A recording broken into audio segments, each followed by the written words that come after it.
Hello student, कैसे हैं आप। नेक्सस एजुकेशन पॉइंट में आपका स्वागत है। हम हाजिर एक नई वीडियो के साथ। आज हम बात करेंगे BA program third year semester 6 की political science understanding globalisation. Topic है वैश्विक न्याय की मुख्य उपागम।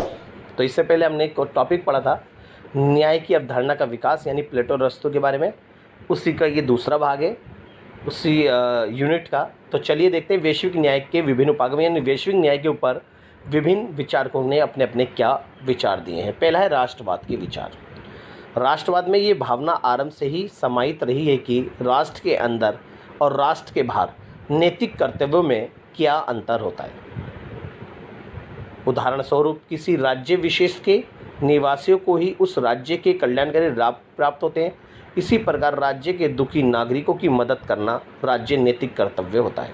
परंतु वितरणात्मक न्याय के मुद्दा देश के अंदर निवासियों के संदर्भ में ही होता है। तो इसका मतलब राष्ट्रवाद ने एक व्यक्ति को अपने कर्तव्य का पालन करने के लिए प्रेरित किया, और साथ ही साथ में इसने बोला कि प्रत्येक नागरिकों की जो इच्छाएं हैं और उनकी आवश्यकता है वो राज्य के अंदर ही रह सकती है। इसलिए प्रत्येक व्यक्ति को अपने राज्य के अंदर रहकर अपने राष्ट्र के प्रति प्रेम की भावना रखनी चाहिए। तो राष्ट्रवाद एक मनुष्य को देश प्रेम की भावना उजागर करने के लिए प्रेरित करता है, और कल्याणकारी जो लाभ होते हैं राज्य के, मनुष्य वो के राज्य के अंदर ही रहकर प्राप्त कर सकता है। तो ये राष्ट्रवाद से अब बात करते हैं यथार्थवादी।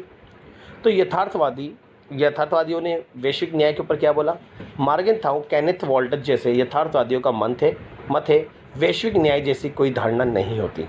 वर्तमान युग में राज्य एक इच्छा नामक है जो सदैव अपने हितों को सुरक्षित करते हैं। किसी गरीब देश के लोगों की मदद करना जब तक कोई कर्तव्य नज़र नहीं आता तब तक उस देश के विशेष सामरिक हित को आगे नहीं बढ़ाते। इसलिए यथार्थवादियों का मानना है कि अगर किसी देश को अपने देश के अंदर न्याय की स्थापना करना है तो उसके लिए अपनी शक्ति के लिए संघर्ष करना पड़ेगा।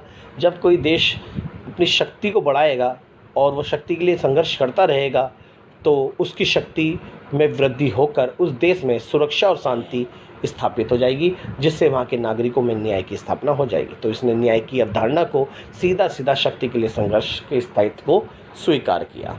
अब बात करते हैं नेक्स्ट विशिष्टवादियों के अनुसार। विशिष्टवादियों के मतानुसार किसी भी तरह नैतिक मापदंड मिली जुली परंपराओं से संपन्न होते हैं।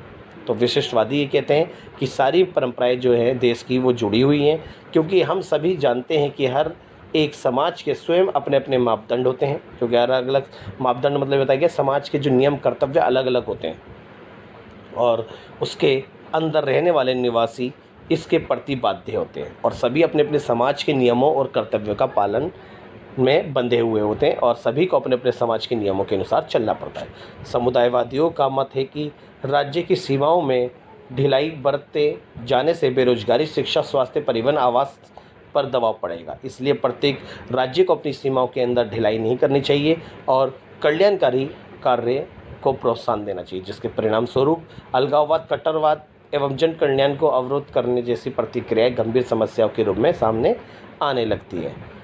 साथ ही साथ राज्य की प्रभुसत्ता पर भी खतरा पड़ता है। इसलिए प्रत्येक राज्य को अपनी सीमाओं की चौकसी यानी अपनी सीमाओं को मजबूत करना चाहिए, और देश के आंतरिक क्षेत्रों में विकास की गतिविधियों को बढ़ाना चाहिए। और ये जितने भी सामाजिक तत्व हैं जैसे आतंकवादी, नक्सलवादी, ये सारी इनको देश की सीमाओं को सिक्योरिटी बढ़ाकर उनको बाहरी रोकना चाहिए,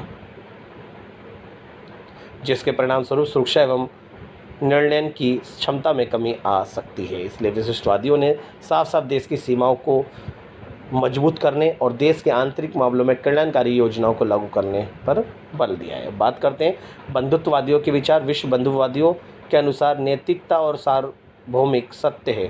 सभी लोग परस्पर साथी संबंधी होने के कारण ही नहीं बल्कि मानव होने के आधार पर व्यापक न्याय की अवधारणा के अंतर्गत आते हैं। तो मनुष्य को उसके जीवन के आधार पर उसको कर्तव्य का पालन और न्याय के लिए विभिन्न अधिकारों को प्रदान करना चाहिए। अब अन्य विचारधारा। जॉन रॉल्स ने अपनी रचना द लॉ ऑफ पीपल्स में बौद्धिक न्याय की धारणा को अपनी पहली पुस्तक अ थ्योरी ऑफ जस्टिस से आगे बढ़ाया। इसके अंतर्गत उन्होंने कहा कि विभिन्न देशों के प्रतिनिधियों द्वारा एक ऐसी व्यवस्था का चयन किया जाएगा जिसमें किसी को ये ज्ञात नहीं होगा कि वे किसी प्रतिनिधित्व कर रहे हैं। दूसरे शब्दों में निर्णय अभिज्ञता के आधार पर लिए जाएंगे। वे कांट की अंतर्राष्ट्रीय नैतिकता की धारणा का समर्थन करते हैं जिसमें राज्यों का मुख्य कर्तव्य संधियों का पालन करना तथा युद्ध को रोकना है, लेकिन इसका तात्पर्य संपत्ति का बौद्धिक स्तर पर पुनर्वितरण करना बिल्कुल नहीं है। हम भी कह सकते हैं कि वैश्विक न्याय की धारणा स्वतंत्र राज्यों की व्याख्या तक ही सीमित है। तो इन्होंने अलग अलग विचारकों ने अपने अपने विचार रहे हैं। जॉन रॉल्स ने न्याय की अवधारणा को स्वीकार किया, कांट ने कुछ और। तो इस तरह से ये थी वैश्विक न्याय की अवधारणा। तो अगर आपने हमारे चैनल को अभी तक सब्सक्राइब नहीं किया है तो हमारे चैनल को सब्सक्राइब करें, लाइक कमेंट शेयर करना ना भूलें।